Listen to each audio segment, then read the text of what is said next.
আমাদের চোখে পড়েনি। 28 তারিখে পরে যখন প্রশাসনিক অগ্নিঝরা দিন ছিল, তখন সাতক্ষীরা রাজপথ ছিল একটি আতঙ্ক। সেই আতঙ্কিত রাজপথে চীনা মুখগুলোকে কাছে পেয়েছিলাম, তাদেরকেই, আমার সহযোদ্ধাদেরকেই দলের পক্ষ থেকে বিপ্লবী অভিনন্দন জানাই।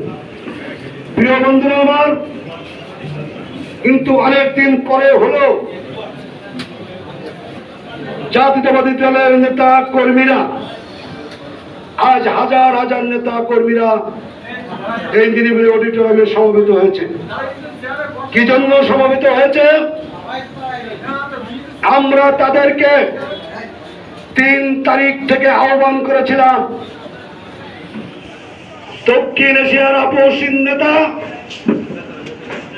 তারুণ্যের অহংকার, আমার জীবনের চেয়ে প্রিয় 17 কোটি মানুষের হৃদয়ের স্পন্দন, আগামী রাষ্ট্রনায়ক তারেক রহমান সাহেবের বার্তা নিয়ে আসছেন বাংলাদেশ জাতীয়তাবাদী দলের কেন্দ্রীয় সংসদের ভারপ্রাপ্ত সাংগঠনিক সম্পাদক, আমাদের শ্রদ্ধাভাজন নেতা অনিন্দ ইসলাম অমিত আসছেন।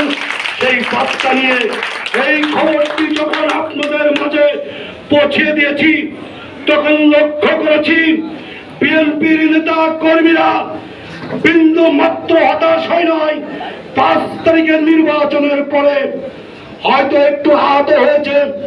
দীর্ঘদিন স্বৈরা শাসকের কবলে পড়ে নেতা কর্মীরা জেল, জুলুম, হুলিয়া সহ খুন, গুম সহ নির্যাতন উপেক্ষা করে হয়তো বা একটু দুশ্চিন্তায় ছিল।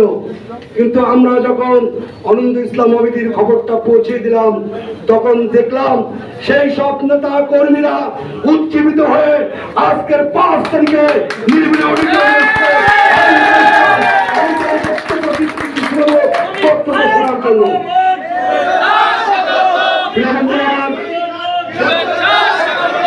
বক্তব্য দিবেন। শুধু এইটুকু বলেই আমরা বক্তব্য শেষ করব।